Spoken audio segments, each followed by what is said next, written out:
When the morning watch commenced aboard the USS Essex, Aviation Ordnance Man First Class Daniel Harrison witnessed something that would remain etched in his memory for the rest of his days. The date was February 17th, 1944, and the pre-dawn darkness blanketing the Central Pacific concealed what was destined to become the most formidable concentration of naval striking power the world had ever witnessed. Under the command of Admiral Raymond Spruance and Vice Admiral Mark Mitcher, Task Force 58 was closing in on Truk Lagoon, bringing with it a staggering arsenal of 15 aircraft carriers, 7 battleships, and well over 900 combat aircraft. Yet, what captured Harrison's attention in that pivotal moment wasn't the magnificent display of American industrial prowess stretching across the horizon before him. Instead, his eyes were drawn to the face of Seaman Second-class Ken Takahashi, a Japanese-American sailor who had made the journey from Hawaii to serve his country. While Ken worked to translate the intercepted radio transmissions that crackled through the Combat Information Center, tears streamed down the young man's face. His voice trembled and broke as he whispered, "They have no idea we're coming." The casual conversations he was decoding between Japanese air control towers scattered across the Caroline Islands painted a picture of complete ignorance about the impending attack. They're discussing mail delivery schedules, talking about movie nights. Ken continued, his voice thick with emotion. They don't have the slightest clue what's about to happen. For Harrison, this moment would crystallize into the instant he truly grasped the overwhelming magnitude of what was about to unfold before them. This wasn't simply another raid in a long series of operations, nor was it just another island conquest in the brutal island-hopping campaign across the Pacific theater. This was the moment when American naval aviation would unveil a capability so utterly overwhelming that it would render every assumption about naval warfare from the previous 3 centuries completely obsolete. The Essex-class carriers that formed the backbone of Task Force 58 were on the verge of proving decisively that the era of the battleship had reached its end.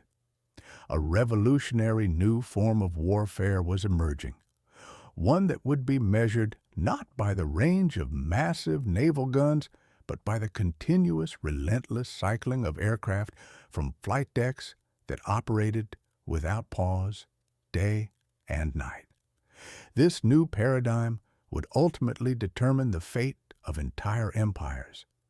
Just 6 months earlier, the entire Central Pacific region had been firmly under Japanese control, seemingly impregnable. Admiral Isoroku Yamamoto had meticulously constructed a defensive perimeter that stretched from the Aleutian Islands in the far north all the way down to the Solomon Islands in the south. At the heart of this defensive network sat Truk Lagoon in the Caroline Islands, functioning as an anchor point, a seemingly impregnable fortress. The combined fleet had established Truk as its primary forward operating base, developing it into a massive and complex network of protected anchorages, multiple airfields, and extensive supply depots. American intelligence officers had taken to calling it the Gibraltar of the Pacific, and with good reason. From this central stronghold at Truk, Japanese naval and air forces maintained the capability to strike at any Allied advance attempting to push across the Central Pacific. They were protecting the absolutely vital sea lanes that connected the resource-rich southern territories, areas providing crucial oil, rubber, and other raw materials to the Japanese home islands. The defensive strategy the Japanese had developed was remarkably elegant in its fundamental simplicity. The outer defensive ring consisted of heavily fortified atolls, including the Gilbert Islands, the Marshall Islands, and the Caroline Islands. These coral fortifications would essentially serve as unsinkable aircraft carriers. Their coral runways combined with hidden gun positions would make any American advance attempt prohibitively expensive in terms of casualties. Japanese strategic planners had calculated with confidence that even if the Americans could somehow muster sufficient naval strength to assault these fortified positions, the casualty figures would be so catastrophically high that American public opinion would inevitably force the government to seek a negotiated peace settlement. They had carefully studied what had occurred at Tarawa, where 1,009 Marines had been killed and 2,101 wounded in just 3 brutal days of fighting to capture a coral atoll that was no larger than the National Mall in Washington, D.C. If that represented the price in blood for capturing a single atoll, the Japanese strategists reasoned, what would be the total cost of advancing through hundreds of similar fortifications all the way to the Japanese home islands? However, the Japanese had made a miscalculation of truly catastrophic proportions. They had completely failed to grasp the genuine implications of American industrial capacity and its ability to mobilize. Furthermore, they had not anticipated the revolutionary changes in naval aviation technology and doctrine that were already taking concrete shape in the major American shipyards at Newport News, Brooklyn, and Norfolk. The Essex-class aircraft carriers that began entering active service in late 1943 represented far more than simply larger flight decks or the ability to carry more aircraft. They embodied a fundamental transformation in the very nature of naval power itself, representing a complete paradigm shift in maritime warfare. Lieutenant Commander James Mitchell, who served as the Air Group Commander aboard the USS Essex, understood and appreciated this transformation more deeply than most of his contemporaries in naval aviation. Standing on the flight deck during those pre-dawn hours of February 17th, watching intently as the final preparations were being completed for the strike against Truk, he could distinctly feel the rhythmic vibration of the ship's powerful machinery pulsing beneath his feet. 4 massive steam turbines were generating an impressive 150,000 horsepower, propelling the Essex and her sister ships forward at speeds that could exceed 32 knots when necessary. But raw speed represented only one component of the equation, only part of what made these vessels truly revolutionary. What elevated the Essex-class to a genuinely revolutionary status was its remarkable ability to sustain high-tempo flight operations continuously around the clock, without interruption. The Japanese conceptualize aircraft carriers in much the same way they think about battleships. Mitchell had patiently explained to his squadron commanders during the final pre-strike briefing session. They view them primarily as platforms designed for delivering a single, decisive knockout blow against the enemy. But that's fundamentally not what we are, not how we operate, he had continued, his voice carrying conviction. We're essentially factories, floating factories of destruction. We manufacture devastation on an industrial scale, and critically, we never stop manufacturing it. The operational statistics told the complete story with brutal clarity. Each Essex-class carrier possessed the capability to launch and recover aircraft continuously, with deck cycles that operated ceaselessly around the clock. The ship's 3 elevators, working in concert, could transport aircraft from the hangar deck up to the flight deck in a mere 90 seconds. The 2 powerful steam catapults installed on each carrier could launch a fully loaded Grumman F-6F Hellcat fighter or Douglas SBD Dauntless dive bomber every 30 seconds during maximum effort operations. Most critically important of all, the Essex-class had been deliberately designed from the very beginning to operate not as isolated individual ships, but rather as integral components of integrated task groups. These groups typically consisted of 3 or 4 carriers working in mutual support, arranged in circular defensive formations and protected by screens of fast battleships, cruisers, and destroyers. This was the revolutionary operational concept that Admiral Mark Mitcher had perfected and refined during the Marshall Islands campaign in January 1944. Task Force 58 had convincingly demonstrated at Kwajalein and Majuro that American carriers possessed the capability to maintain continuous air operations for weeks at a time. They could launch strike after strike against enemy positions while simultaneously providing comprehensive air defense for the entire fleet and delivering close air support for ongoing amphibious operations on the ground.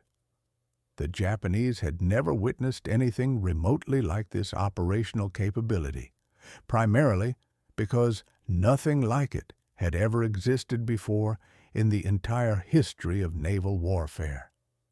Admiral Chuichi Nagumo, the celebrated hero of Pearl Harbor, who now commanded the Central Pacific Area Fleet from his headquarters on Saipan, had watched the systematic destruction of the Marshall Islands with steadily growing alarm and deepening concern. The sheer speed of the American advance was completely unprecedented in the history of amphibious warfare. Kwajalein Atoll, which the Japanese had spent 2 full years fortifying and had defended with a garrison of 8,500 troops who had sworn to fight to the death, had fallen to American forces in just 4 days of intense combat. The American 4th Marine Division and 7th Infantry Division had methodically applied the lessons learned from the bloody and costly assault on Tarawa, using that hard-won knowledge to perfect their amphibious assault tactics. But what truly shocked Nagumo to his core, what kept him awake at night, was witnessing the decisive role that American naval aviation had played in these operations. The Essex-class carriers had maintained absolutely continuous air cover throughout the entire Marshall Islands operation, launching more than 2,000 individual combat sorties in direct support of the amphibious landings. American F-6F Hellcats had systematically swept Japanese aircraft from the skies over Roy-Namur and Kwajalein with devastating efficiency, while SBD Dauntless dive bombers and TBF Avenger torpedo bombers had methodically and systematically destroyed every single Japanese military installation on the captured atolls. But the most profoundly disturbing aspect of the American performance, the element that most troubled Japanese strategic planners, was the remarkable sustainability of their operations. Traditional Japanese carrier doctrine called for massing absolutely all available aircraft for a single, decisive strike intended to deliver a knockout blow. The Americans, however, had demonstrated an entirely different capability, the ability to launch continuous, sustained attacks for days on end without any apparent degradation in their operational tempo. They operate their aircraft carriers exactly like we operate our fixed airfields, reported Commander Ryonosuke Kusaka, who served as Admiral Nagumo's chief of staff in a classified assessment that he forwarded to Combined Fleet Headquarters in February 1944. But their airfields possess the capability to move at 30 knots, and they're defended by entire battleship divisions.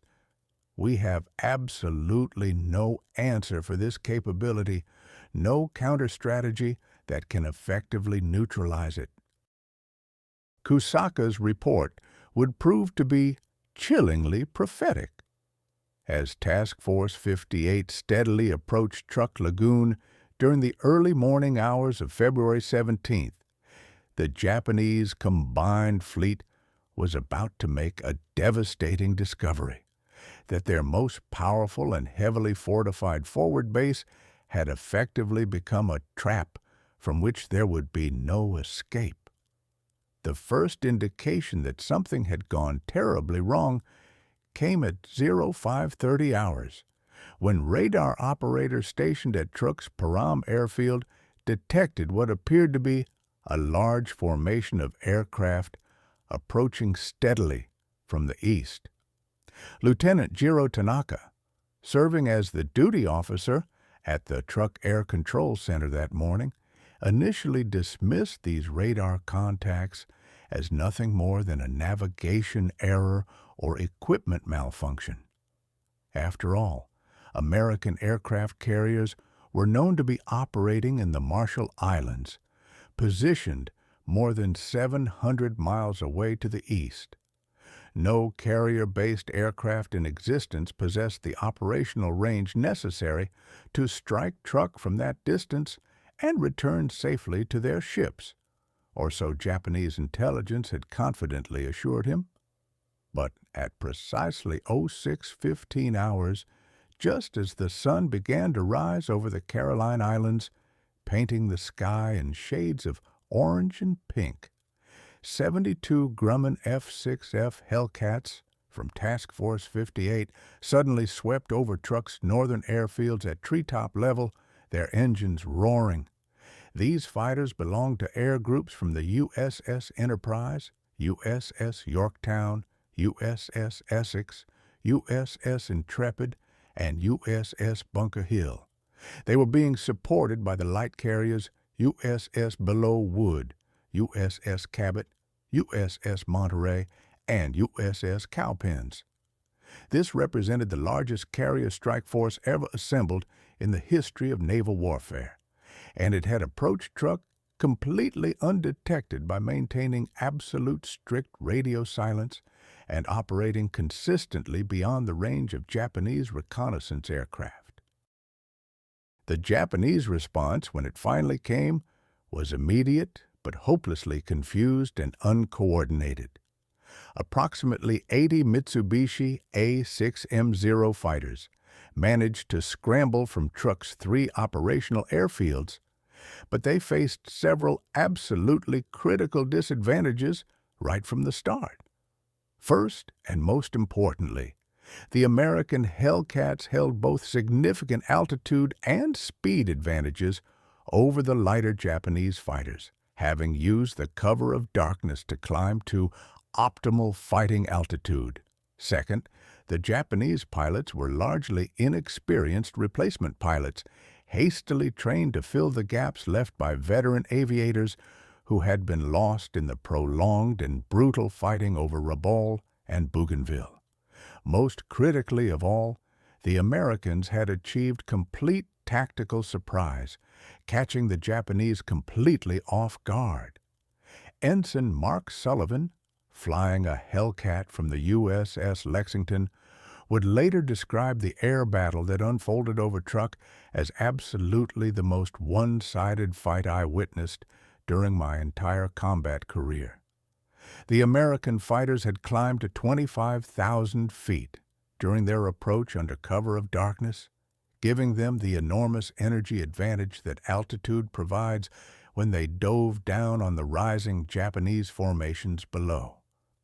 The F-6F Hellcat, powered by its 2,000 horsepower Pratt and Whitney R-2800 radial engine, could dive significantly faster than the Zero while maintaining far better control at high speeds.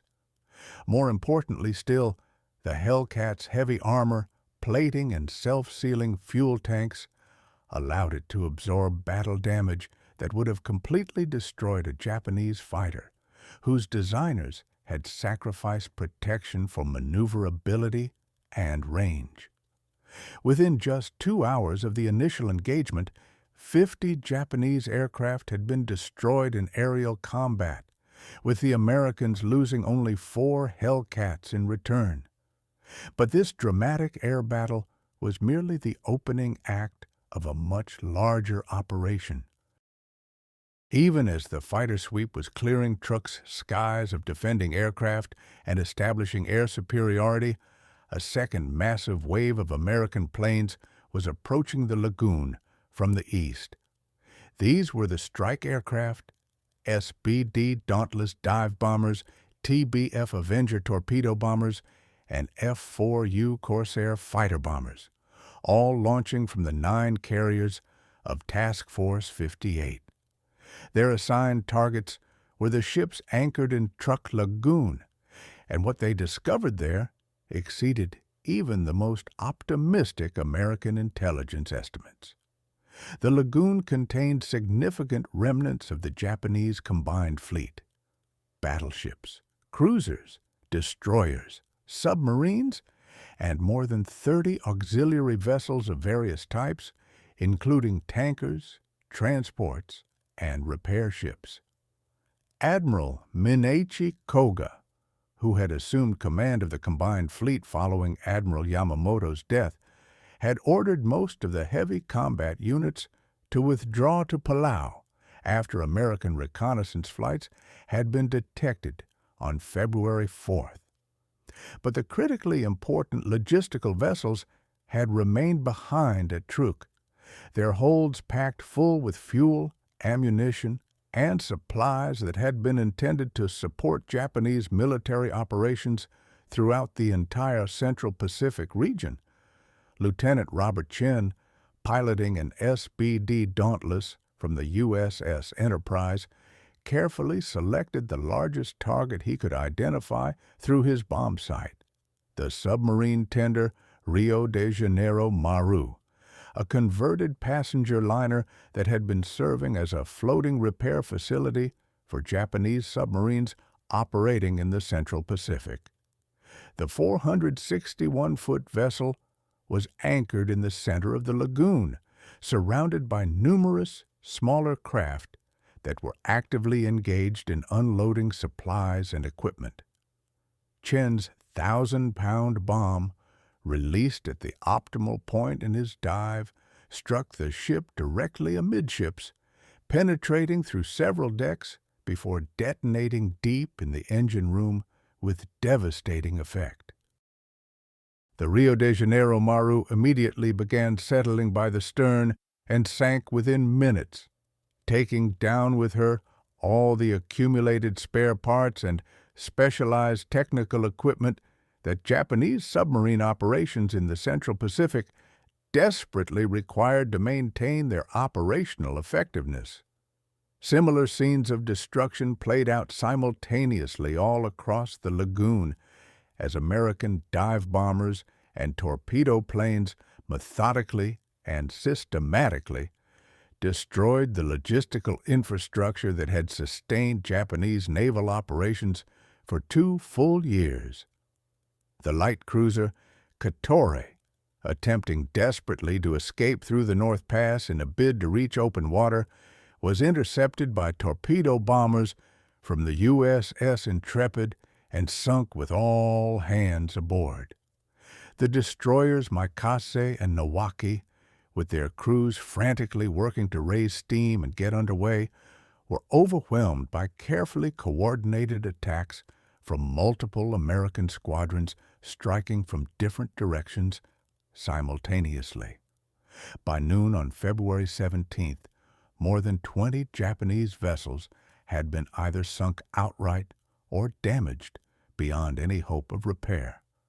But the true measure of American naval aviation's revolutionary transformation wasn't represented by the destruction achieved on this first day alone, as impressive as that was. The real measure was the fact that these operations continued without any interruption whatsoever for a second day, and then incredibly, for a third day as well.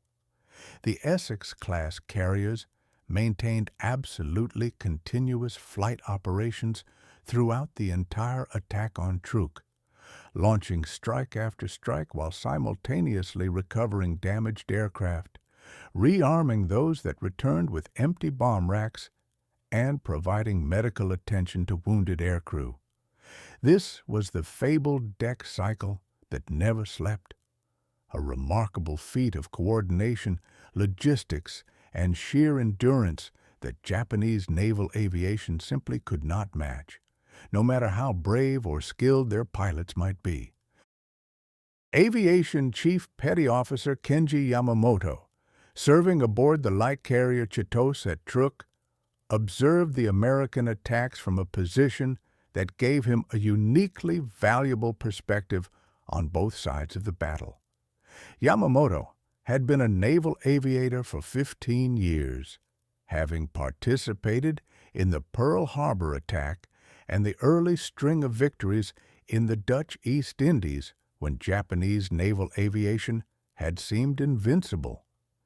He understood aircraft carrier operations better than most officers in the Japanese Navy, and what he witnessed at Truk convinced him with absolute certainty that Japan had already lost the war. Our operational doctrine calls for massing all available aircraft for a single, overwhelming attack, Yamamoto wrote in his personal diary on the evening of February 17th, his hand trembling slightly as he recorded his thoughts. We launch everything at once, achieve surprise if we possibly can, deliver maximum damage in one blow, and then withdraw to our bases to rearm and refuel. But the Americans operate completely differently. They don't withdraw at all. They stay on station and they attack again and again and again, relentlessly. Their carriers operate exactly like fixed air bases, except these air bases can move at 30 knots, and they're protected by the most powerful fleet ever assembled in human history. Yamamoto's observations, born from hard experience and professional expertise, were fully confirmed by the tactical analysis conducted by the surviving Japanese staff officers at Truk in the days that followed. The American carriers had maintained absolutely continuous air operations for a full 48 hours straight, launching more than 1,200 individual combat sorties against targets scattered throughout the Caroline Islands. The logistical implications of this sustained operational tempo were truly staggering to contemplate. Each Essex-class carrier embarked approximately 90 aircraft of various types, and these aircraft required hundreds of tons of aviation gasoline, thousands upon thousands of rounds of ammunition for their machine guns and cannons, and hundreds of bombs and torpedoes of various sizes and types. The ability to sustain such intensive operations while remaining continuously at sea, far from any fixed base, represented a complete revolution in naval logistics, a revolution that the Japanese, despite their best efforts and considerable ingenuity, simply could not replicate. The secret to this capability lay not merely in the impressive size of the Essex-class carriers, though their displacement of over 36,000 tons fully loaded certainly helped. The real secret lay in their fundamental design philosophy, which prioritized sustained operations under combat conditions. Unlike Japanese carriers, which had been designed to prioritize maximum aircraft capacity over survivability in a deliberate trade-off, the Essex-class had been built from the keel up to operate effectively under combat conditions for extended periods without requiring port facilities. The ship's ammunition handling systems, incorporating powered hoists and sophisticated conveyor systems, could move bombs and torpedoes from the deep magazines up to the flight deck in just minutes, maintaining a steady flow of ordnance. The aviation gasoline storage and distribution systems, featuring multiple redundant tanks and pumping stations, could refuel an entire air group without interrupting ongoing flight operations. Most importantly of all, the carrier's sophisticated damage control systems and comprehensive armor protection allowed them to absorb significant battle damage and continue fighting effectively. This last crucial capability would be demonstrated repeatedly throughout 1944 and 1945, as American carriers faced increasingly desperate Japanese attacks. The USS Franklin survived 2 major kamikaze attacks, including one particularly devastating strike that penetrated the flight deck and exploded in the hangar bay, where armed and fueled aircraft were being prepared for launch, killing more than 700 men in a horrific instant. The USS Bunker Hill endured similar catastrophic damage and yet continued operating, a testament to American damage control training and ship design. Remarkably, not a single Essex-class carrier was sunk during the entire war, despite sustained and determined attacks by Japanese aircraft, submarines, and suicide bombers. The profound implications of this survivability extended far beyond the fate of individual ships. Because Essex-class carriers could absorb significant damage and continue fighting effectively, American task force commanders could accept operational risks that would have been completely suicidal for more fragile vessels. This aggressive operational doctrine, pioneered by Admiral Mark Mitcher and refined through hard experience, allowed Task Force 58 to operate deep within the Japanese defensive perimeter, striking targets that had previously been considered completely unreachable by carrier-based aviation. The systematic destruction of Truk Lagoon demonstrated this new operational reality with devastating and unmistakable clarity. On February 18th, the second day of Operation Hailstone, American carrier aircraft destroyed an additional 27 Japanese vessels and methodically finished off targets that had been damaged but not sunk on the previous day. The total destruction accomplished over 3 days of continuous operations included 12 warships of various types, 32 merchant vessels, and 275 aircraft destroyed either in the air or on the ground.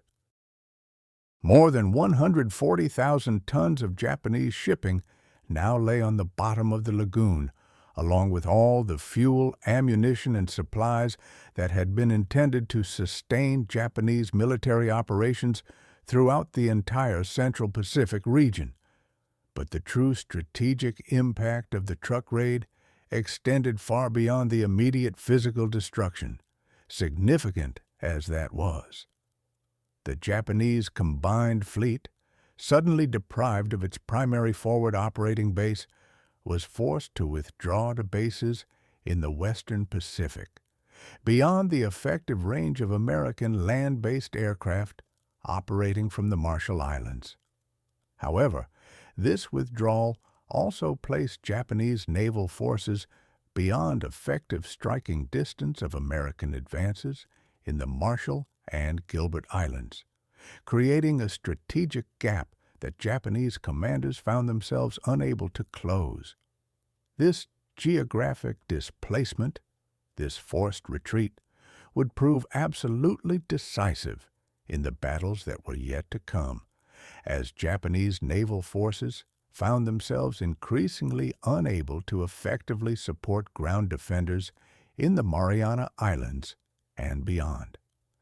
The American success at Truk also served to validate the strategic concept underlying the entire Central Pacific campaign.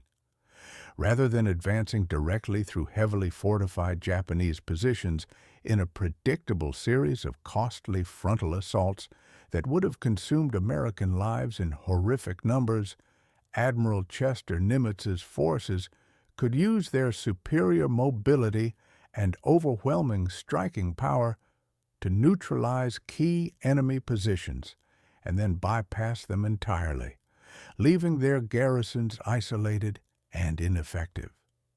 This island-hopping strategy, as it came to be known, significantly reduced American casualties, while simultaneously accelerating the pace of the advance toward Japan itself.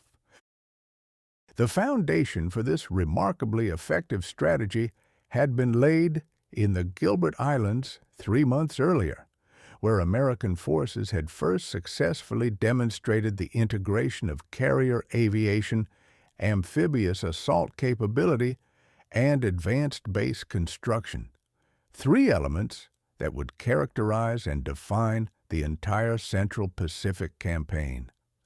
The assault on Tarawa Atoll in November 1943 had been an extremely costly education in the brutal realities of amphibious warfare against heavily prepared positions. The 2nd Marine Division had suffered more than 3,000 casualties in capturing Betio Island, a tiny coral atoll barely 300 acres in size. But the lessons learned at Tarawa, purchased with American blood, would fundamentally transform American amphibious doctrine and make possible the rapid advances that followed.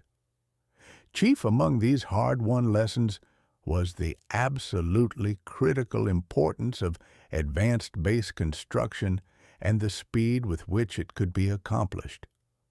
Within mere hours of securing Betio Island, with isolated Japanese snipers still active in some areas, Navy Construction Battalion 74, the legendary Seabees, had already begun the rapid transformation of the captured Japanese airfield into a fully operational American air base. Working under the constant threat of air attack from Japanese bases in the Marshall Islands, and severely hampered by the coral and debris that littered the small island, the Seabees, nevertheless, had the airfield fully operational within just 15 hours of the end of organized Japanese resistance. This remarkable achievement, repeated with variations throughout the Central Pacific campaign, would prove every bit as important as any victory won by Marine infantry or Navy pilots in actual combat. Construction Battalion Chief George Patterson had been a civilian contractor in Hawaii before the war, building runways and hangars for the rapidly growing network of Army and Navy air bases that protected the approaches to Pearl Harbor. When the Japanese attacked on December 7, 1941, Patterson had watched from the roof of his headquarters building in horror as Nakajima B-5N torpedo bombers swept over Ford Island and systematically devastated the Pacific Fleet. The sight of American battleships capsizing in the shallow waters of Pearl Harbor had convinced Patterson that the age of the battleship was definitively ending, though it had taken 2 years of war for him to fully understand what would ultimately replace it. The answer became crystal clear during the assault on Kwajalein Atoll in February 1944. Patterson's battalion, the 121st Naval Construction Battalion, had landed with the 4th Marine Division on Roy Island on February 1st. The pre-invasion bombardment had been more effective than anything previously attempted in the Pacific War, with Task Force 58's carriers and the fast battleships of the Pacific Fleet delivering concentrated fire for 3 solid days before the Marines actually went ashore, When the first wave of amphibious tractors finally crossed the lagoon reef, they found the Japanese defenses largely destroyed and the defenders thoroughly demoralized by the continuous bombing and naval gunfire. We went from ship to shore to fully operational airfield in just 60 hours, Patterson would later report to his superiors, still amazed at what his men had accomplished. That included removing all the debris from the Japanese installations, grading and surfacing a 4,300-foot runway suitable for fighter operations, installing complete fuel systems, and constructing operational facilities for a full fighter squadron. The Japanese had spent 2 years building Roy into a fortress. We turned it into an American air base in less than 3 days. The incredible speed of American base construction had strategic implications that extended far beyond the immediate tactical advantages of having forward airfields. Each captured atoll didn't just become a stepping stone for the next advance. More importantly, it became a node in an expanding network of American air power that could support operations throughout the entire Central Pacific region. B-24 Liberator heavy bombers based at Tarawa could now strike targets deep in the Marshall Islands with fighter escort. B-25 Mitchell medium bombers based at Kwajalein could support operations in the Caroline Islands. The American advance was essentially creating its own infrastructure of support while simultaneously destroying the Japanese equivalent in a self-reinforcing cycle of success. The Japanese response to this fundamental transformation was severely hampered by inherent limitations in their industrial capacity and their strategic doctrine, which had been developed for a different kind of war entirely. Japan had begun the war with what seemed like a decisive technological edge in naval aviation, exemplified by the superior performance of the Zero fighter and the exceptional skill of Japanese naval aviators, who were among the best-trained pilots in the world at the war's outset. But Japanese industry simply could not replace combat losses at the rate they were being inflicted by American forces.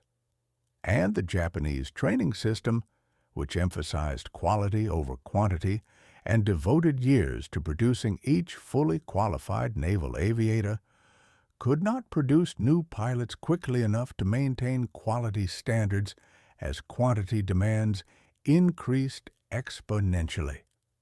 Commander Minoru Genda, the tactical genius who had meticulously planned the Pearl Harbor attack and now served as a staff officer with the combined fleet, recognized the full magnitude of the crisis facing Japanese naval aviation with painful clarity. In a highly confidential report submitted to Admiral Koga in March 1944, Genda outlined the fundamental disparities that were developing between American and Japanese carrier operations with devastating frankness. The enemy has achieved industrial and operational capabilities that we simply cannot match no matter how hard we try, Genda wrote, his assessment brutally honest.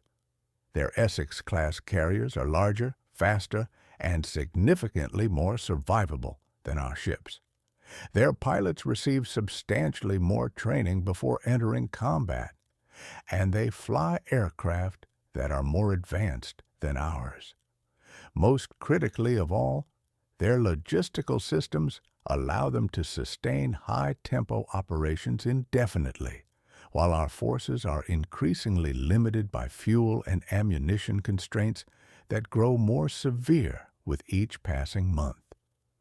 Genda's analysis was painfully accurate, though uncomfortable for many Japanese commanders to accept. Japanese aircraft carriers, designed primarily for speed and maximum aircraft capacity in a deliberate trade-off, lacked the comprehensive armor protection and sophisticated damage control systems that allowed American carriers to operate effectively in heavily contested waters.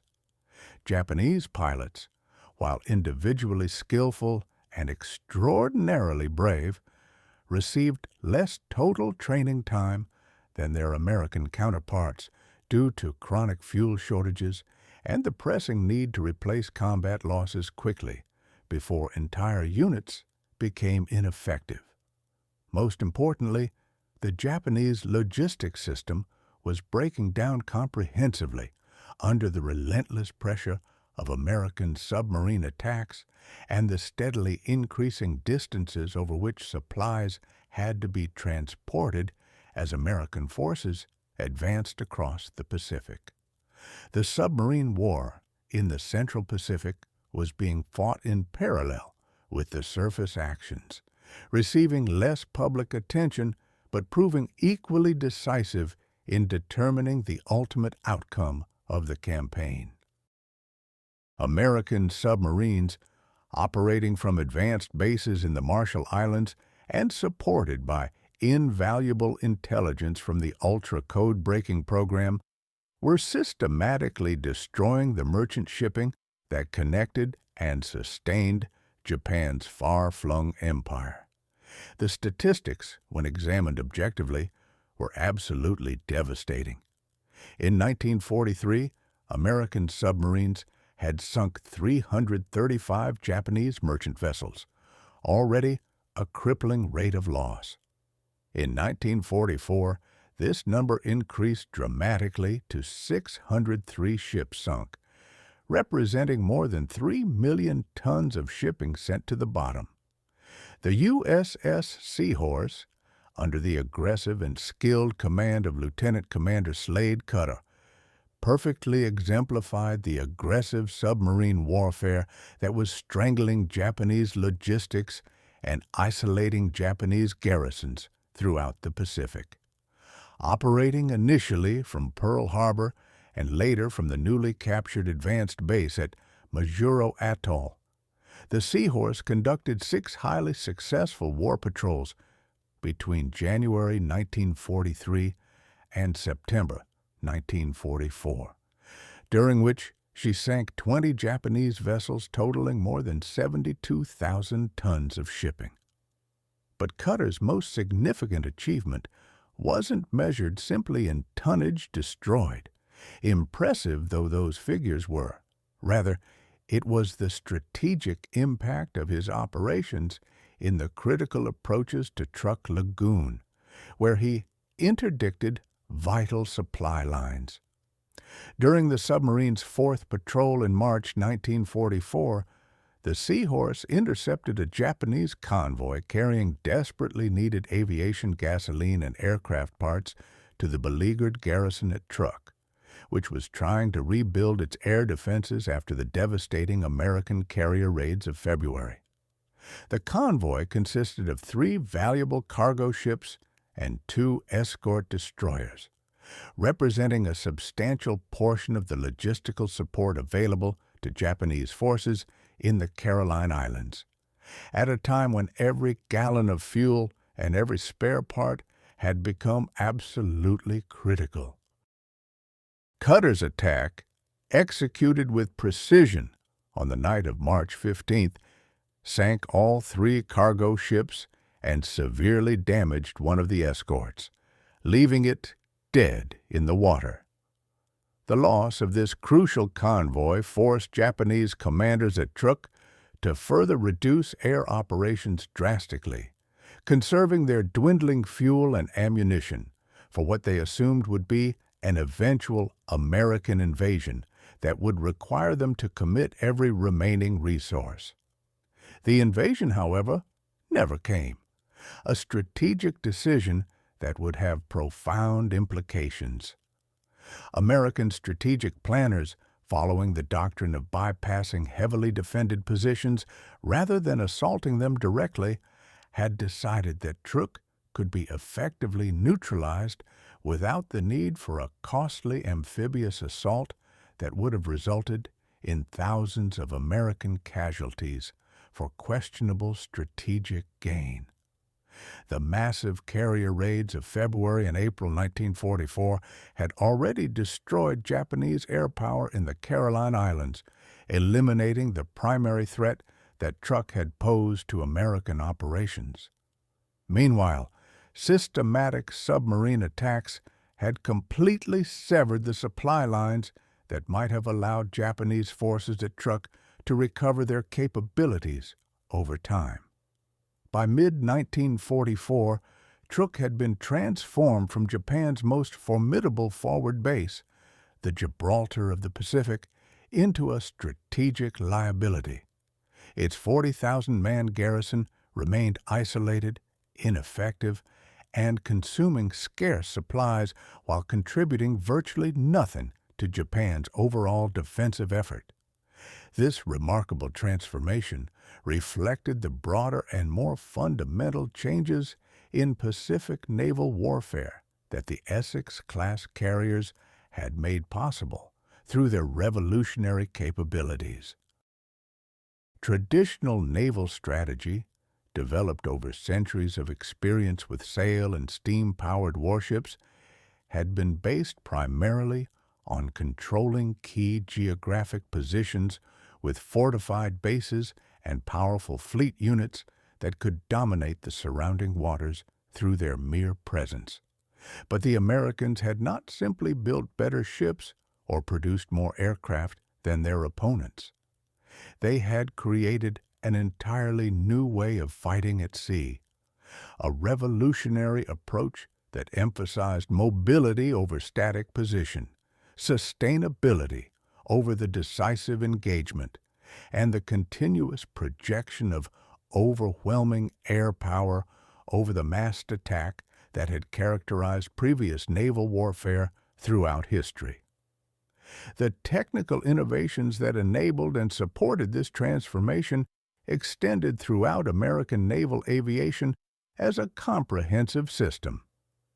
The integration of radar technology with radio communication allowed American task force commanders to coordinate the operations of hundreds of aircraft across thousands of square miles of ocean with unprecedented precision and effectiveness.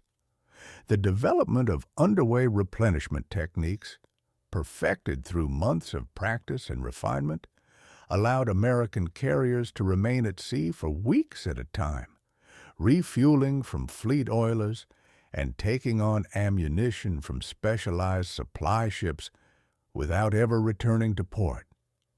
The establishment of advanced bases throughout the Central Pacific, built with remarkable speed by the Seabees from captured Japanese installations, provided crucial staging areas for long-range operations and safe havens for damaged ships and aircraft that couldn't make the long journey back to Pearl Harbor or the West Coast. But perhaps the most important innovation of all was organizational rather than technical in nature. The alternating command structure that Admiral Ernest King had established for the Pacific Fleet allowed American forces to maintain continuous offensive operations while simultaneously giving commanders adequate time to plan future operations, preventing the exhaustion and mental fatigue that would have inevitably degraded effectiveness. When Admiral Raymond Spruance commanded what was designated as the Fifth Fleet during major operations, his carriers were designated as Task Force 58 under Admiral Mark Mitcher. When Admiral William Bull Halsey took over and commanded what was then called the Third Fleet, those same carriers became Task Force 38 under Admiral John McCain. This rotating command structure, unique in naval history, allowed one command team to conduct active combat operations while the other simultaneously planned the next offensive campaign, studying intelligence reports, analyzing lessons learned from previous operations, and developing the tactical and logistical plans that would govern future advances. This created an operational tempo that the Japanese simply could not match, even if they had possessed equivalent resources and capabilities. The Japanese were acutely and painfully aware of their growing disadvantage, but they lacked the industrial capacity to remedy it, no matter how desperately they tried.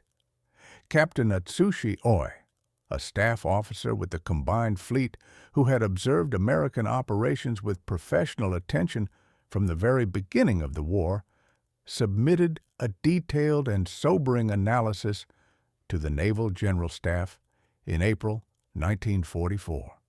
His report outlined with devastating clarity the hopelessness of Japan's position in the Central Pacific. The enemy has demonstrated the capability to project air power on a scale that renders our fixed defenses completely obsolete, no matter how strong we make them, Oi wrote with professional detachment. Their carrier task forces can deliver more aircraft to any target in the Central Pacific than we can permanently base at that location, and they can sustain these operations indefinitely. Worse still, their mobile bases can be reinforced and supplied without limit, while our fixed installations become isolated and untenable once the enemy achieves local air superiority. Oi's report went on to recommend a fundamental change in Japanese strategy, withdrawing the combined fleet to the waters near Japan, where it could be supported by land-based aircraft, and concentrating defensive efforts on the Mariana Islands, which were close enough to Japan to receive meaningful support and reinforcement. This recommendation would be partially adopted, but tragically, it came too late to alter the ultimate outcome of the Central Pacific campaign. The assault on the Mariana Islands in June 1944 would demonstrate the full maturation of American amphibious and carrier warfare doctrine, showing how far American capabilities had evolved. Task Force 58, now expanded to an impressive 15 fleet carriers and 4 light carriers, the largest carrier force ever assembled, would support the simultaneous invasion of Saipan, Guam, and Tinian, while simultaneously engaging and defeating the Japanese mobile fleet in what became known as the Battle of the Philippine Sea. The Great Marianas Turkey Shoot, as American pilots would come to dub the aerial battles of June 19th to 20th, 1944, would destroy the last effective remnant of Japanese carrier aviation in a lopsided engagement that saw hundreds of Japanese aircraft shot down. But the foundations for that overwhelming victory had been laid during the seemingly routine operations of the Essex-class carriers during the long months of 1943 and 1944, when American flight decks maintained their relentless cycle of launch and recovery operations day and night, in all weather conditions, under all circumstances. It was precisely this capability, the ability to sustain high-tempo operations indefinitely without degradation, that gave American naval aviation its decisive and ultimately insurmountable advantage over its Japanese opponents, no matter how brave or skilled individual Japanese pilots might be. Seaman First Class William Lee, a Chinese-American sailor who served as an aircraft handler aboard the USS Yorktown, understood this fundamental reality better than most of his shipmates, having worked the flight deck through countless operations. Lee had joined the Navy immediately after the attack on Pearl Harbor, motivated by a burning desire to fight against the Japanese forces that had been systematically devastating his ancestral homeland since 1937. During the Marshall Islands campaign, he had worked grueling 18-hour shifts on the Yorktown's flight deck, guiding aircraft into precise position for launch and recovery operations that continued around the clock without pause. The Japanese pilots were incredibly brave, maybe even braver than us, Lee would later recall when interviewed after the war. But bravery alone wasn't enough to win this kind of war. They would attack us once, sometimes twice if they were lucky and skilled enough to survive the first mission, and then they were finished for the day. They had to return to their bases to refuel and rearm, perhaps wait for replacement aircraft or pilots to arrive, but we never stopped operating, not for a moment. When they flew back to their bases, exhausted and depleted, we followed them with our own strikes. When they tried to hide their ships in remote anchorages they thought were safe, we found them anyway. When they thought they were finally safe and could rest, we appeared over the horizon with yet another strike. This relentless, unending pressure had a cumulative psychological effect that went far beyond the immediate physical destruction of Japanese forces and equipment.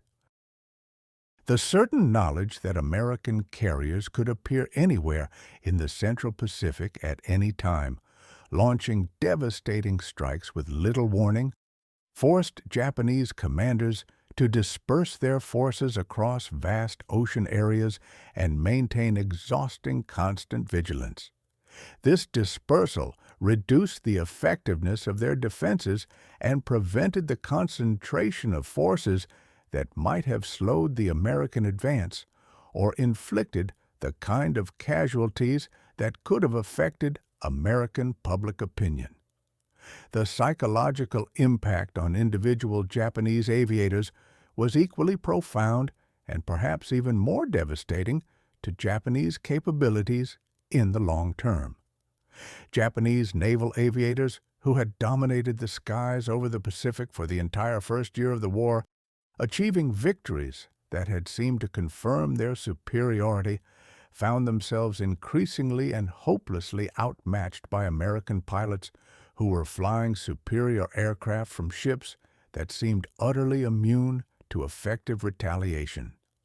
The confidence and sense of invincibility that had sustained Japanese forces through the early victories and fueled their aggressive spirit was gradually but inexorably eroded by an accumulating series of defeats that demonstrated American superiority in virtually every aspect of naval aviation: training, equipment, tactics, and logistics. Lieutenant Takeshi Honda, one of Japan's most successful and celebrated fighter pilots, with more than 60 confirmed victories to his credit, experienced this demoralizing transformation firsthand during the intense fighting over the Marshall Islands. Honda had scored many of his victories during the early phase of the war when Japanese aviation had seemed unstoppable, including several American aircraft shot down during various combat operations around the Philippines and the Dutch East Indies. But his encounter with American F-6F Hellcats over Kwajalein in February 1944 convinced him with absolute certainty that the tide of war had turned irrevocably against Japan, and there was no realistic way to reverse it. The Americans had learned how to fight effectively, Honda would later write in his memoir, published years after the war had ended. Their aircraft were simply better than ours in almost every measurable way. Their pilots had received more extensive training before entering combat, and there were vastly more of them, seemingly endless replacements for every pilot we managed to shoot down. But what truly frightened me on a visceral level was their organization and tactical discipline. Japanese fighters would typically attack individually, Honda continued in his analysis, with each pilot seeking personal glory and individual recognition for his achievements. American fighters, by contrast, attacked as a coordinated team with carefully practiced tactics and constant mutual support between aircraft.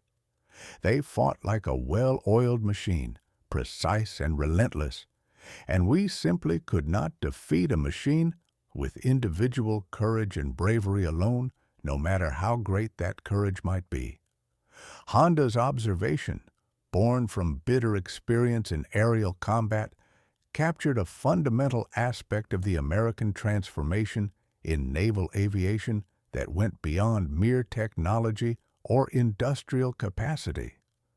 The technical superiority of American aircraft, like the Hellcat, and the massive industrial capacity that produced them in vast numbers, more than 12,000 F-6F Hellcats would ultimately be built during the war, were certainly important factors in American success. But equally critical to achieving and maintaining air superiority was the systematic development of tactical doctrine that maximized the effectiveness of these material advantages through coordinated action and mutual support. American carrier air groups trained extensively and continuously in coordinated attack techniques, using radio communication and standardized procedures that had been refined through practice and actual combat experience to deliver concentrated firepower against selected targets with devastating efficiency. This tactical evolution was perhaps best exemplified by the air group aboard the USS Essex, commanded by the brilliant Lieutenant Commander James Mitchell.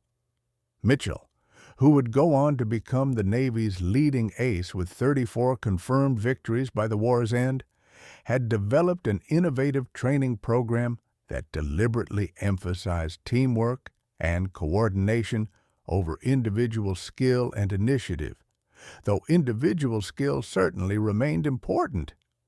His pilots practiced coordinated attacks against simulated targets repeatedly, gradually learning to divide responsibilities efficiently and provide effective mutual support during combat operations. The impressive results of this training philosophy were demonstrated repeatedly throughout the Central Pacific Campaign, as Essex Air Group consistently achieved superior results against Japanese opposition while suffering proportionally lower losses than less well-trained and coordinated units. "We don't train heroes here," Mitchell explained patiently to a war correspondent during the Marianas Campaign when asked about his unconventional training philosophy. "We train professionals who understand their roles and work together as an integrated team.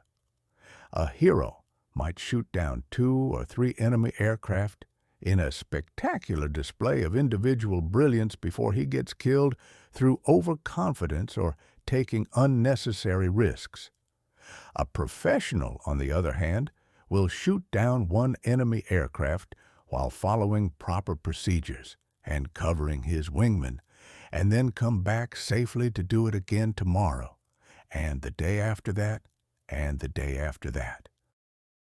Over time, over the course of a long campaign, the professional achieves far more than the hero ever could, and critically, he survives to train the next generation of pilots and pass on his hard-won knowledge.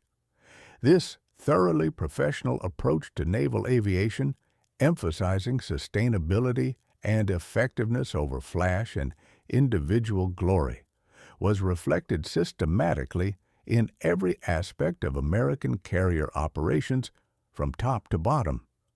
Maintenance procedures were carefully standardized across all ships in the fleet, with detailed technical manuals ensuring consistency. This standardization allowed air groups to transfer between different carriers without losing operational efficiency, as pilots and maintenance crews could adapt quickly because the fundamental procedures remained essentially the same, regardless of which ship they were operating from.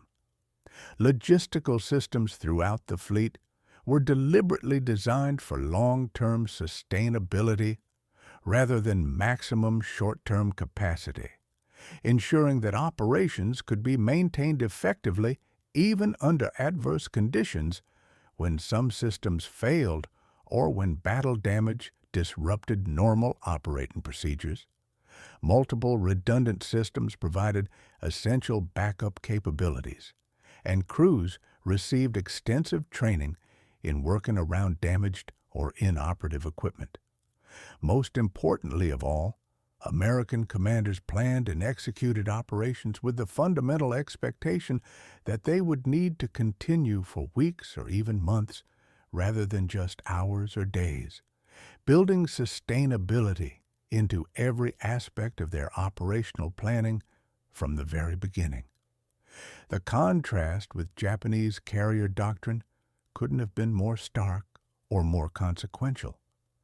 Japanese naval aviation had been built and optimized around the traditional concept of the decisive battle, the Kantai-Kessen that had dominated Japanese naval strategic thinking for decades.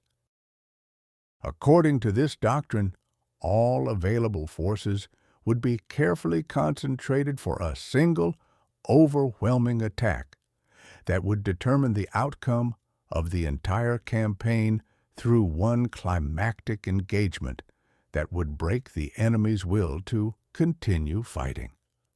This doctrine had worked extremely effectively during the early phase of the war, when Japanese forces had enjoyed significant technological and tactical superiority over their opponents and could achieve the kind of overwhelming initial success that the doctrine required. But as American capabilities steadily increased and Japanese resources inexorably dwindled under the pressure of sustained combat operations and American submarine warfare, the fundamental limitations of this approach became increasingly apparent and ultimately fatal. The Japanese carrier force that faced Task Force 58 in the Battle of the Philippine Sea in June 1944 exemplified and embodied these critical limitations in the most tragic way possible. Admiral Jisaburo Ozawa's mobile fleet included 9 aircraft carriers of various types, 3 fleet carriers, and 6 light carriers, embarking approximately 430 aircraft in total. This represented a substantial force by any previous historical standard, and on paper, it should have posed a serious threat to American operations. But Ozawa's pilots were largely inexperienced and inadequately trained, many having received only minimal flight instruction due to chronic fuel shortages that severely limited training opportunities, and the desperate, urgent need to replace combat losses as quickly as possible before operational units became completely ineffective. The carriers themselves were operating with significantly reduced ammunition loads and severely limited fuel capacity, directly reflecting the progressive breakdown of Japanese logistics throughout the Central Pacific that had resulted from months of American submarine warfare and the loss of forward operating bases. When Ozawa finally launched his carefully planned attack against Task Force 58 on June 19, 1944, hoping against hope to achieve the decisive victory that Japanese doctrine promised and that Japan so desperately needed, the result was nothing short of a catastrophe from which Japanese naval aviation would never recover or rebuild.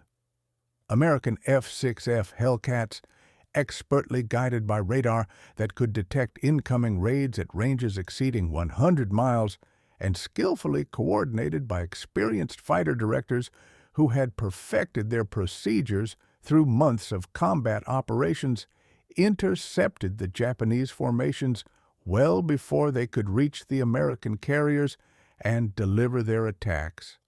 In a devastating series of aerial battles that raged throughout the day across hundreds of square miles of ocean, American pilots shot down more than 300 Japanese aircraft, representing more than 2/3 of Ozawa's entire striking force, while losing fewer than 30 of their own aircraft in return.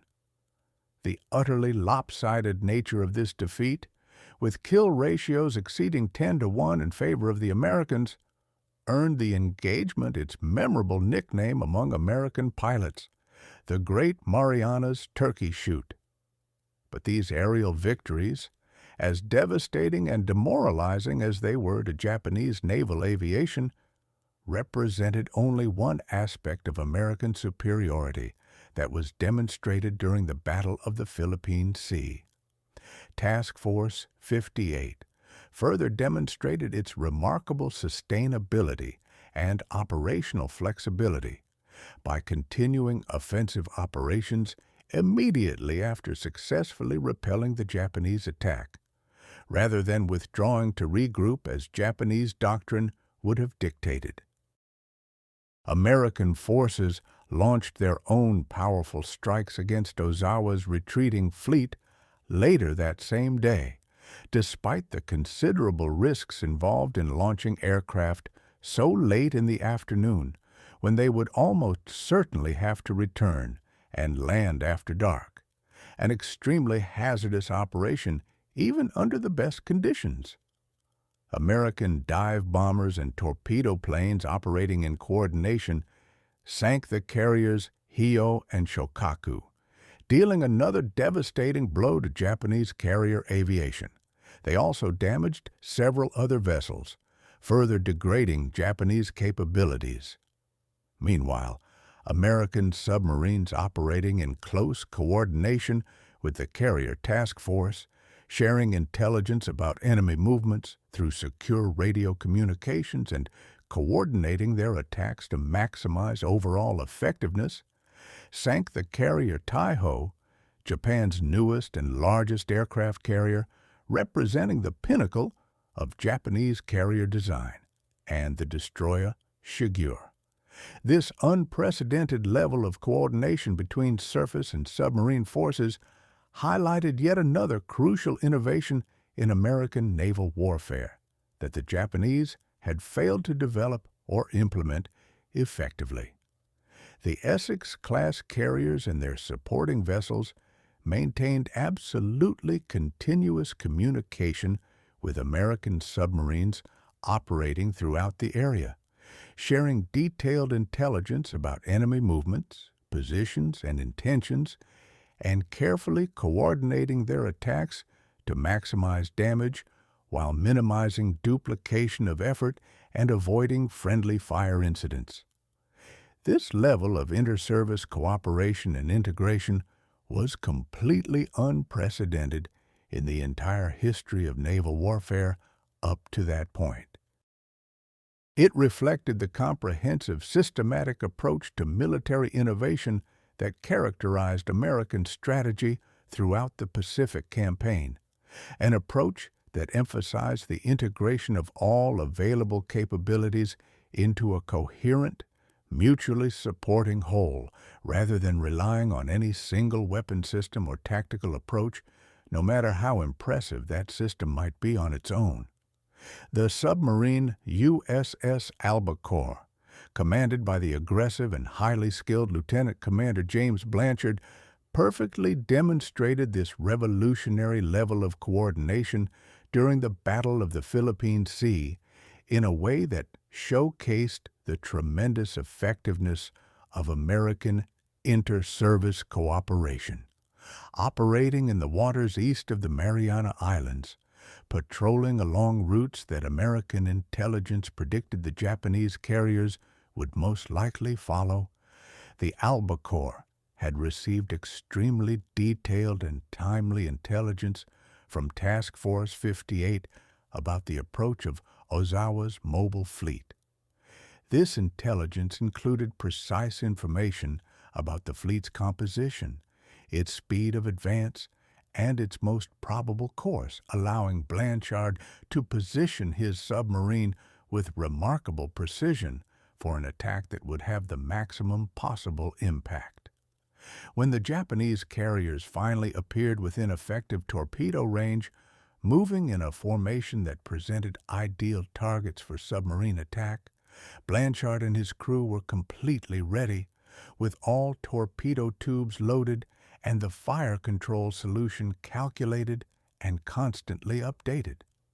His meticulously planned attack on the carrier Taiho, Japan's newest, largest, and most technologically advanced aircraft carrier, a vessel that represented the absolute pinnacle of Japanese carrier design and incorporated numerous lessons learned from earlier designs and combat experience, resulted in the ship's complete destruction when a single torpedo hit triggered a catastrophic series of explosions.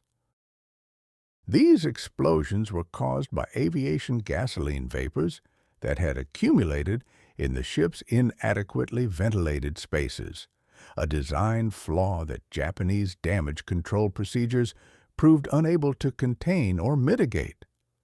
The resulting catastrophic loss took more than 1,600 Japanese sailors, aviators, and specialized technical personnel to the bottom of the Philippine Sea, representing not just the destruction of an extremely valuable and irreplaceable ship, but also the permanent loss of irreplaceable human expertise, experience, and institutional knowledge that Japan could not replace. The carrier boys up in Task Force 58 told us exactly where to look and when to expect the targets. Blanchard reported with professional satisfaction to Admiral Charles Lockwood, who commanded Pacific Fleet submarines from his headquarters in Pearl Harbor, in the detailed after-action report he filed following the successful attack. It was honestly like hunting with an expert guide who could see the entire forest from high up in the air and could tell you precisely where the game would be and exactly when it would arrive. With that kind of intelligence and coordination, we simply couldn't miss our shot. This unprecedented integration and coordination of air and submarine operations represented a genuine revolution in naval warfare, a fundamental change in how different types of naval forces could work together to achieve effects far greater than the sum of their individual capabilities. The Japanese, despite their recognition of its devastating effectiveness against them, and despite their best efforts to develop similar capabilities, simply could not replicate this level of integration and cooperation. Japanese submarines, which had been designed primarily and almost exclusively for attacks on enemy warships, in accordance with traditional doctrine that emphasized decisive fleet engagements, fundamentally lacked the capability to sustain the kind of prolonged operations in enemy-controlled waters that effective coordinations required. Their limited endurance, poor habitability that made long patrols extremely difficult for crews, and inadequate communications equipment made it effectively impossible to coordinate efficiently with other forces or respond quickly to rapidly changing tactical situations. Japanese naval aviation, remaining focused almost exclusively on the decisive battle concept that had dominated Japanese strategic thinking for so long, simply could not provide the kind of continuous, comprehensive reconnaissance and constant communication support that truly effective submarine operations required for success. The inevitable result of these limitations was that Japanese submarines and carrier forces typically operated in isolation from each other, each pursuing its own independent objectives, without the kind of coordination and mutual support that might have made both significantly more effective and dangerous. This fundamental failure of integration and coordination was merely symptomatic of much larger, more pervasive problems in Japanese strategy and operational execution that would ultimately prove fatal to Japan's chances of achieving anything approaching a favorable outcome in the war. The cumulative effect of all these American advantages, material, technical, tactical, and organizational, became overwhelmingly apparent during the final phase of the Central Pacific Campaign, when Task Force 58 boldly turned its attention and its devastating striking power to the Japanese home islands themselves, carrying the war directly to Japan's doorstep. The capture and rapid development of bases in the Mariana Islands had brought American B-29 Superfortress bombers within effective range of Japan's industrial heartland, allowing the systematic strategic bombing campaign that would ultimately devastate Japanese industry and Japanese cities. But even more significantly in the immediate term, control of the Marianas also allowed the Essex-class carriers to operate in waters that had previously been considered the inner sanctum of Japanese defense, areas where Japanese commanders had assumed they would be able to operate with relative safety until the final desperate defense of the home islands themselves became necessary. The audacious raids on Tokyo and other major Japanese cities in February and March 1945, conducted by carrier aircraft operating from Task Force 58, demonstrated with unmistakable clarity the complete transformation of naval warfare that had occurred during the Central Pacific Campaign. American aircraft carriers operating daringly within just 200 miles of the Japanese coast, close enough that pilots could clearly see Mount Fuji on clear days, launched devastating strikes against targets that included vitally important aircraft factories, crucial naval bases and shipyards, and essential transportation infrastructure.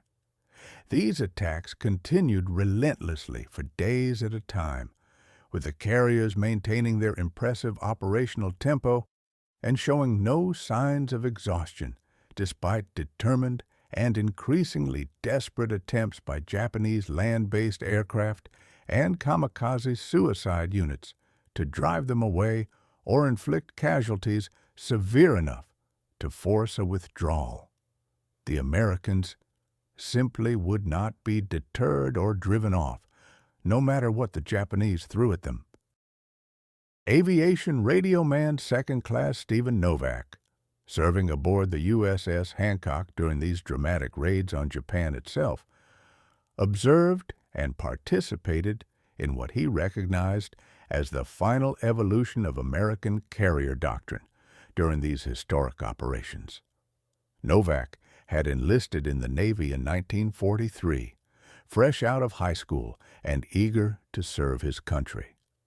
He had participated actively in operations throughout the entire Central Pacific Campaign, from the Marshall Islands all the way through the Philippines, gradually gaining experience and rising in responsibility. By early 1945, having survived countless operations and witnessed the steady evolution of American capabilities over time, he had personally witnessed the remarkable transformation of American naval aviation from a force that had been barely capable of defending itself effectively in the dark days of 1942 into what was now unquestionably the most powerful and effective instrument of warfare in all of human history. The Japanese kept attacking us with absolutely everything they had left. Novak would later recount in detailed interviews conducted for historical purposes after the war had ended. Kamikaze planes diving out of the clouds with suicidal determination, conventional bombers attempting to slip through our defenses, even some of their remaining fighter aircraft trying to mount coordinated attacks. But honestly, it didn't matter how much they threw at us or how determined they were. We had so many ships and so many aircraft that we could simply absorb their attacks, take the hits, and keep right on fighting without any significant degradation in our capabilities. They would manage to hit us once or twice in an attack, damage a ship or shoot down a few planes, and they would think they had accomplished something significant, that they had hurt us badly enough to make a difference. Novak continued, shaking his head at the memory. But literally just 20 minutes later, we would already have replacement aircraft in the air from other carriers, and revenge strikes would already be heading directly for their bases to retaliate. They simply couldn't hurt us badly enough, quickly enough, to make any real difference in the overall outcome. Our system was just too robust, too resilient. This remarkable sustainability and resilience under sustained attack was perhaps the single most important characteristic of the Essex-class carriers and the carefully designed task forces that were built around them to maximize their effectiveness. The ship's sophisticated damage control capabilities, refined through extensive training and incorporating lessons learned from earlier battles, combined with the extensive redundancy that had been deliberately built into American task force organization from the very beginning, meant that American offensive operations could continue effectively, even under the most severe attacks that Japanese forces were capable of mounting. When the USS Franklin was very nearly destroyed by a devastating Japanese bombing attack on March 19, 1945, an attack in which 2 bombs penetrated the flight deck and exploded in the hangar bay, where armed and fueled aircraft were being prepared for launch, instantly killing more than 700 members of her crew and threatening to destroy the ship entirely through uncontrollable fires. The ship's surviving personnel, drawing on their extensive training and extraordinary courage, managed through heroic damage control efforts to contain and eventually control the raging fires and save the vessel from certain destruction. More importantly, from a broader strategic perspective, the temporary loss of one carrier from the task force did not significantly degrade the overall capabilities of Task Force 58 as an operational entity.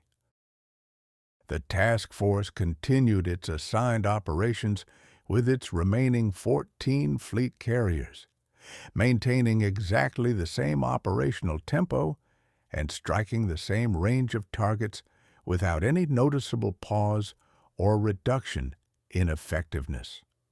The system had been designed with exactly this kind of redundancy and resilience in mind.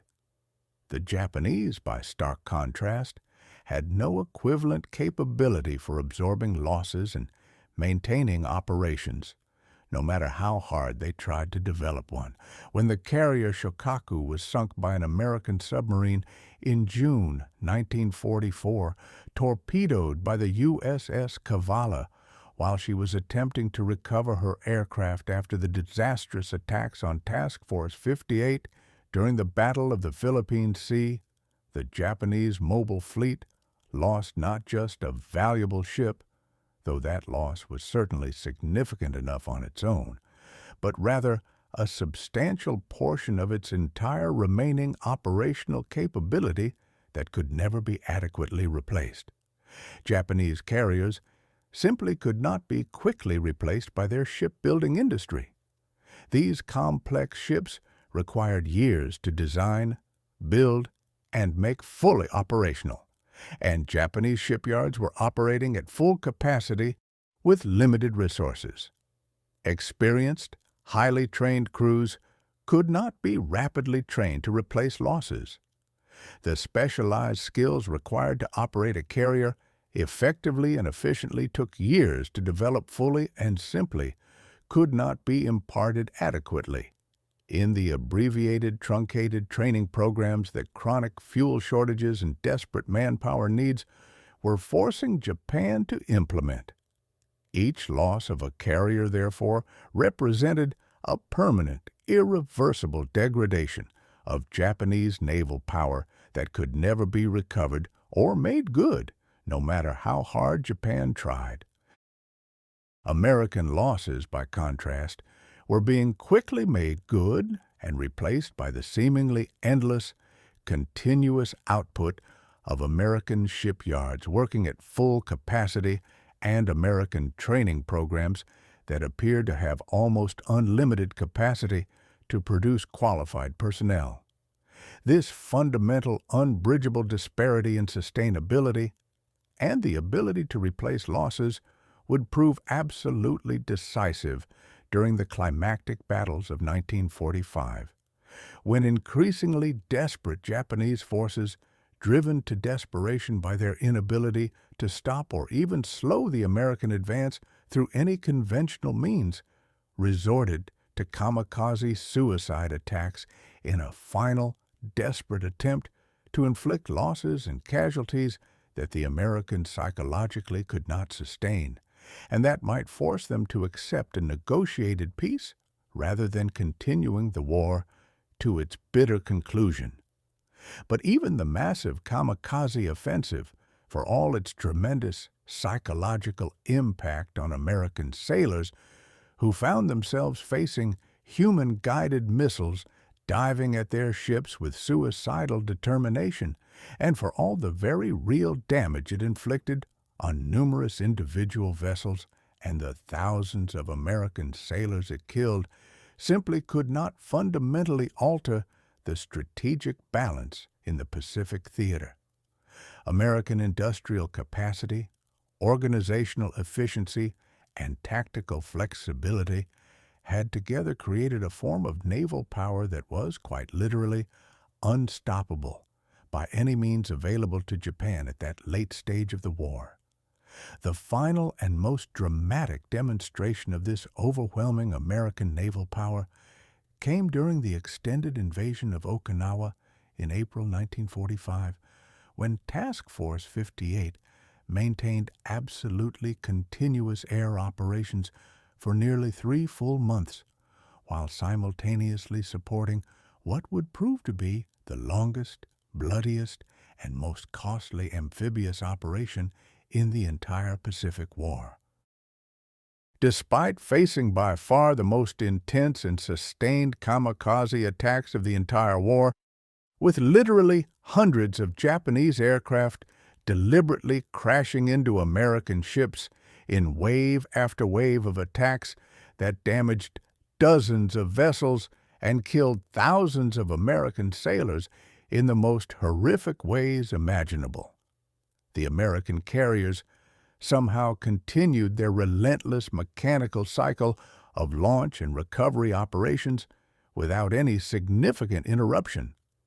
They continued providing essential air support for ground forces who were engaged in absolutely brutal fighting on Okinawa itself against determined Japanese defenders, while simultaneously striking targets throughout the Japanese home islands with punishing regularity.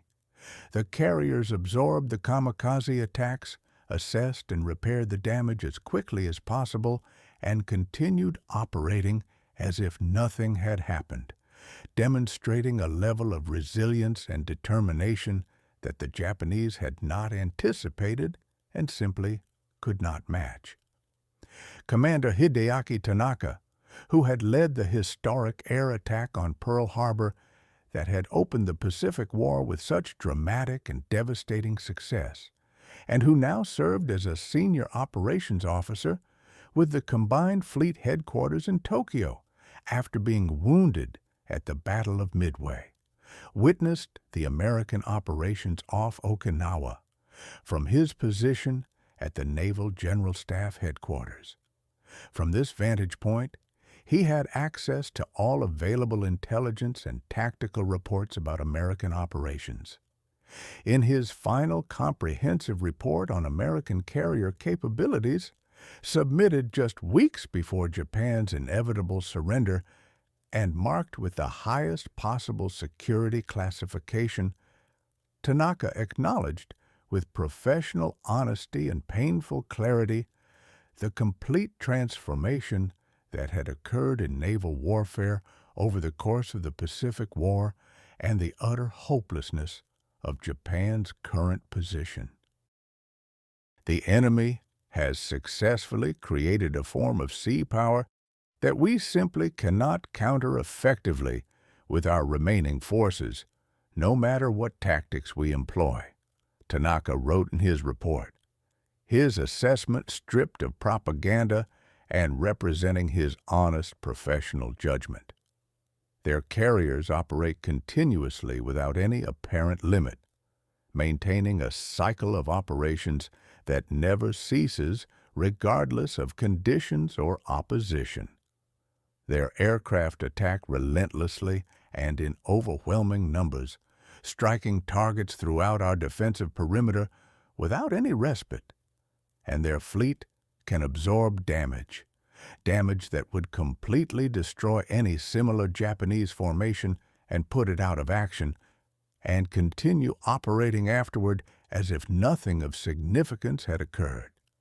We began this war with the firm belief that Japanese spirit and superior skill could overcome any material disadvantage we might face, Tanaka continued, his words reflecting a painful but necessary reassessment of the fundamental assumptions that had governed Japanese military thinking and led them into this war.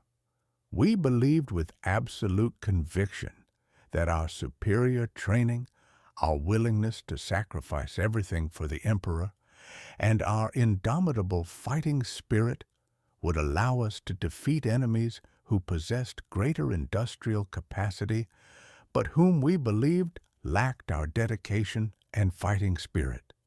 We have learned at absolutely enormous cost in lives and material that industrial capacity and organizational efficiency are ultimately more decisive factors than courage or tactical brilliance in modern warfare. This is a lesson we have learned too late to save ourselves.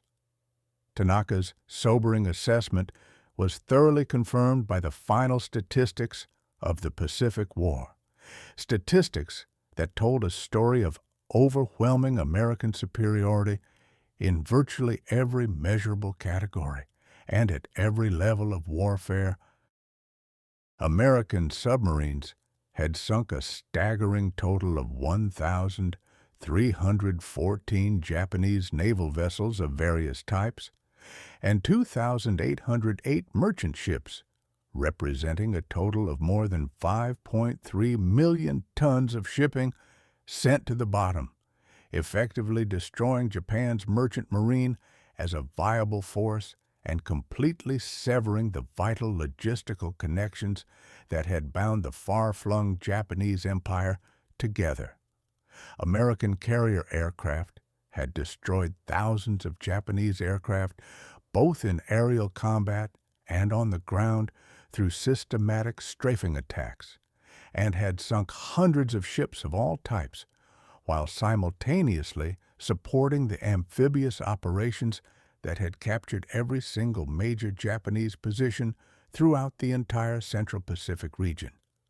The Essex-class carriers themselves, the revolutionary ships that had made this transformation in naval warfare possible, had steamed an incredible total of more than 300,000 miles in combat operations, a distance equivalent to circumnavigating the globe more than 12 times. They had launched more than 100,000 individual combat sorties, each one representing hours of careful preparation, coordination, and risk. And most remarkably of all, they had accomplished all of this while losing not a single ship to enemy action throughout the entire war, despite facing sustained and determined attacks by Japanese aircraft, submarines, and suicide bombers that had damaged many vessels severely and had killed thousands of American sailors. The human cost of this revolutionary transformation in warfare was absolutely enormous on both sides of the conflict, a somber reminder that even the most sophisticated and technologically advanced military operations ultimately involve tremendous human suffering and loss.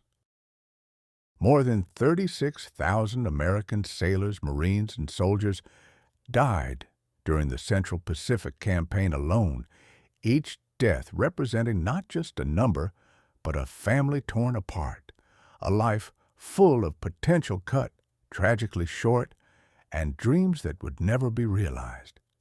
Japanese losses were even more catastrophic, exceeding 300,000 military personnel and civilians killed, a staggering number that reflected both the desperate nature of Japanese resistance and the absolute determination of Japanese forces to fight to the death rather than accept the shame of surrender.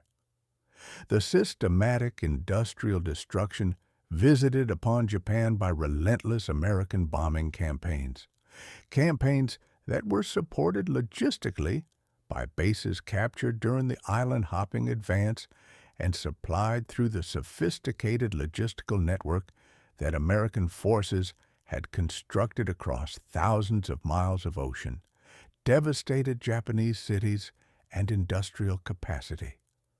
This destruction, combined with the shock of the atomic bombs dropped on Hiroshima and Nagasaki, ultimately forced the emperor's agonizing decision to accept surrender and end the war. But beyond the immediate tragic consequences of victory and defeat, beyond the grim statistics of ships sunk and aircraft destroyed, beyond the seemingly endless lists of casualties and the detailed damage assessments, the Central Pacific Campaign had demonstrated conclusively the emergence of a completely new form of warfare that would come to dominate military thinking for the entire remainder of the 20th century and well beyond into the 21st.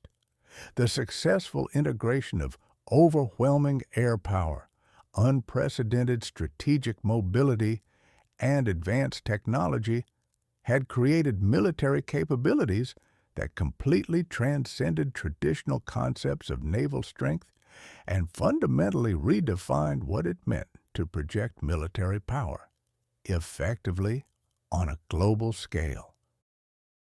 The Essex-class carriers and the sophisticated, well-coordinated task forces that were built around them to maximize their effectiveness represented not just another tactical innovation or an incremental evolutionary improvement in existing capabilities, but rather a genuine strategic revolution that would reshape the entire global balance of power and fundamentally influence the course of international relations for many decades to come.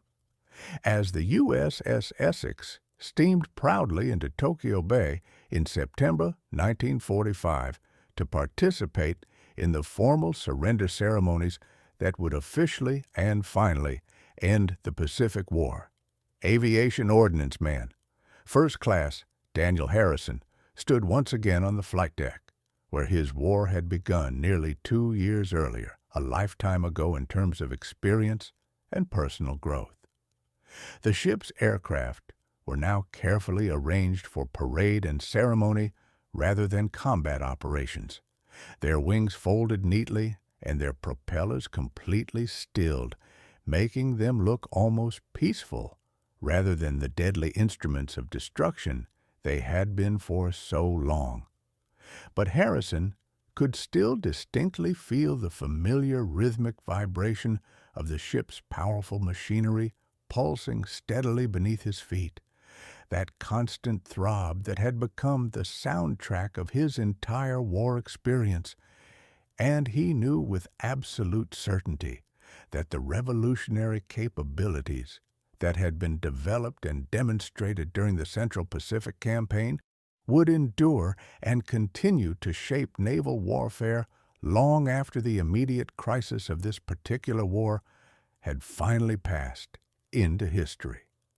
We had built something genuinely new here, Harrison would later write in a thoughtful letter to his family back home in Ohio, attempting to explain and help them understand what he had experienced and witnessed. Not just impressive ships or advanced aircraft, though those were certainly remarkable achievements in their own right.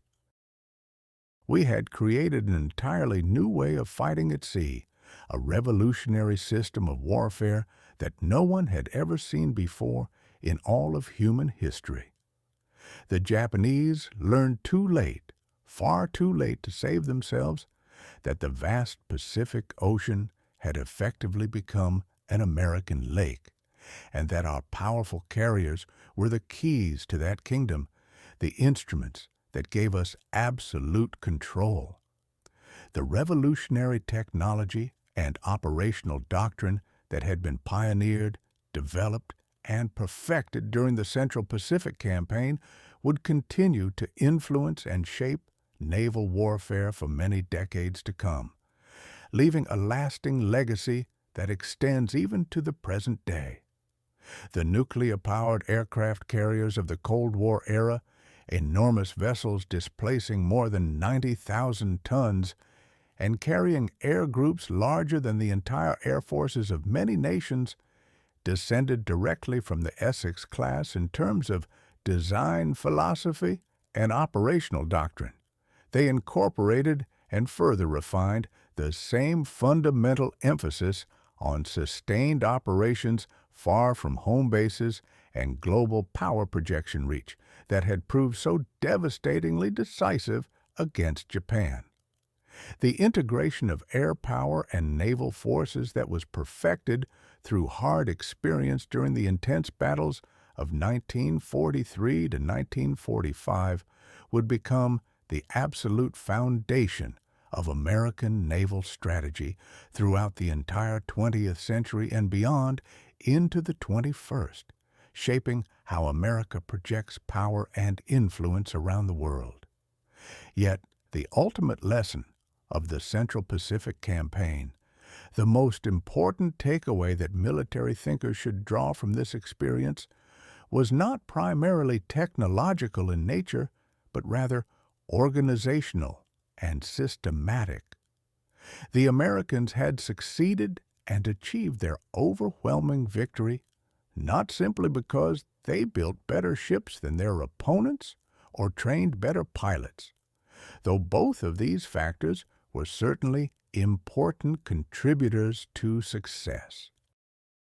Rather, they succeeded because they had created a comprehensive system of warfare that could adapt continuously to changing circumstances, learn systematically from both successes and failures, and improve continuously and relentlessly under the intense pressure of actual combat operations against a determined and skilled enemy.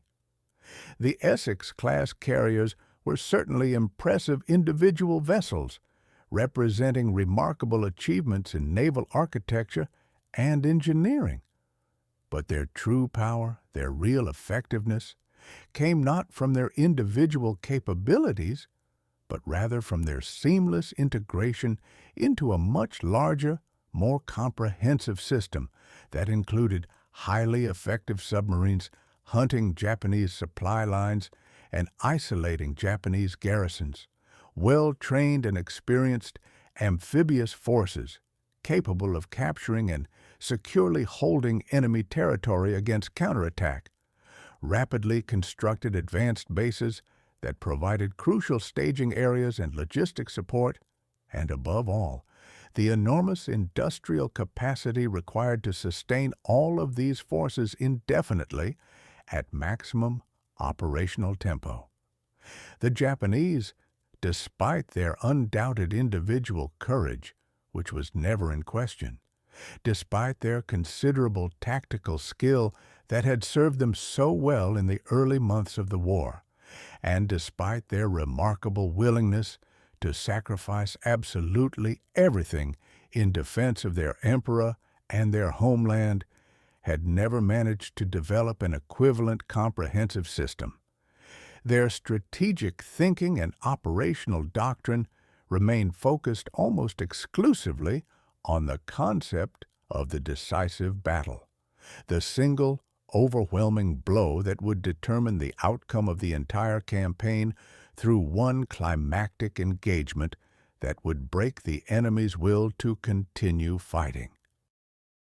When American forces repeatedly demonstrated their ability to absorb such devastating blows, recover from defeats that would have been decisive against other opponents, and continue fighting with undiminished determination and ever-increasing capability, Japanese strategy simply had no effective answer. This fundamental failure was not simply a matter of insufficient resources or inadequate technology, though both of these factors certainly were important contributors to Japan's ultimate defeat.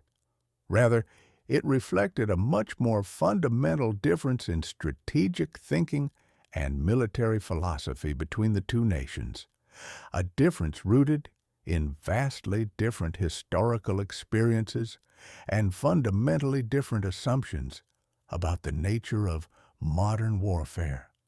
American military planners, deeply influenced by their nation's experience in World War I and their systematic study and deep understanding of industrial warfare developed over decades of careful analysis, had deliberately designed their forces from the very beginning for sustained operations under the most adverse conditions imaginable, accepting that modern wars between industrial powers would inevitably be long, difficult, and decided ultimately by sustainability rather than brilliant individual victories.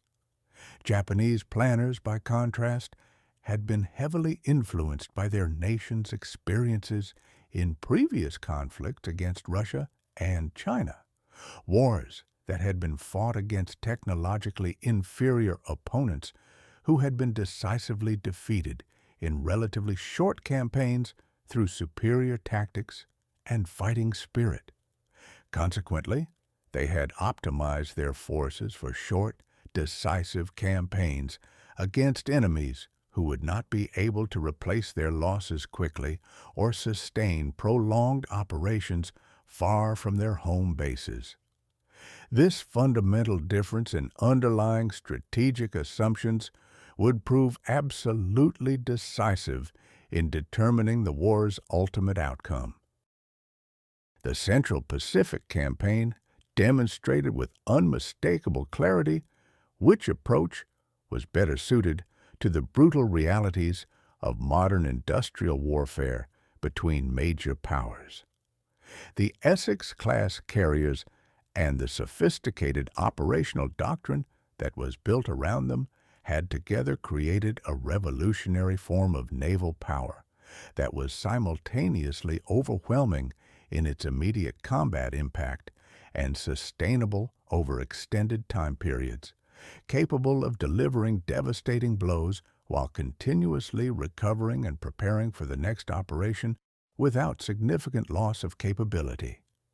This remarkable combination of immediate capability and long-term endurance, of tactical effectiveness and strategic sustainability, would prove decisive not only in the Pacific War against Japan, but also in the much broader strategic competition between the United States and the Soviet Union that would follow in the decades after 1945 and shape the entire second half of the 20th century. The enduring legacy of the Central Pacific Campaign extended far beyond the immediate military consequences of American victory over Japan, important as those consequences certainly were. The dramatic demonstration that overwhelming air power could be projected globally and decisively from mobile platforms operating far from any fixed base, that carrier-based aircraft could strike targets located thousands of miles from their home ports with devastating effectiveness, had profound implications for the entire post-war international order that would become clearly apparent during the long Cold War struggle, when American carrier battle groups would patrol the world's oceans continuously and provide the United States with the capability to respond rapidly and effectively to Soviet aggression wherever it might occur around the globe. The innovative techniques of amphibious warfare that had been pioneered and perfected during the island-hopping campaign across the Pacific, refined through the hard experience gained at places like Tarawa and Saipan, where the costs had been so high, would continue to influence American military operations from the Korean War through the Persian Gulf conflicts, providing the essential foundation for American expeditionary warfare doctrine throughout the entire modern era.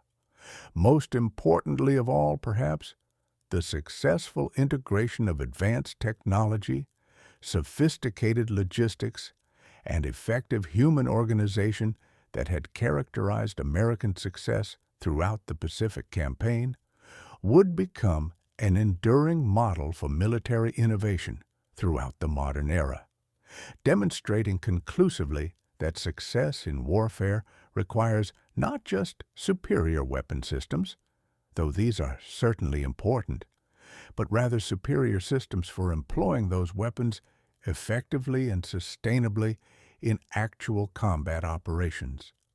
As the Pacific War finally drew to its close in the summer of 1945, as Japanese cities burned under relentless American bombing, and the threatened invasion of the Japanese home islands loomed as what would have been the final, bloodiest chapter of the war, the sailors and aviators who had served aboard the Essex-class carriers throughout the long campaign could justifiably take tremendous pride in their crucial role in a genuinely historic transformation that had changed warfare forever. They had not simply defeated a powerful enemy who had once seemed nearly invincible in the early days of the war.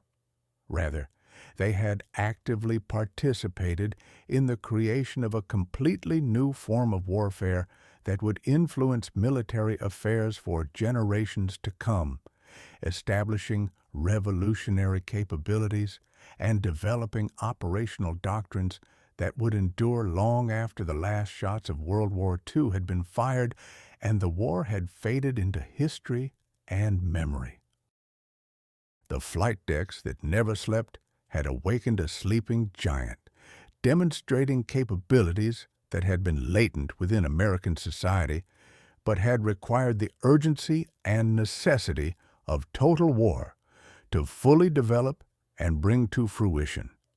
And that awakened giant had proven conclusively and beyond any doubt that the future of naval warfare belonged not to traditional battleships or fixed fortifications, but to those nations who could successfully master the complex integration of advanced technology, sophisticated organization, and sustained operational capability.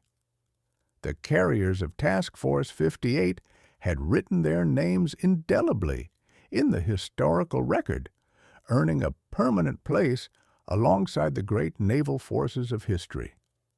But they had done so not through any single dramatic battle like Trafalgar or Jutland that could be commemorated in paintings and monuments, but rather through the cumulative effect of thousands of routine operations executed with professional competence and unwavering dedication under the most demanding conditions imaginable, day after day and night after night.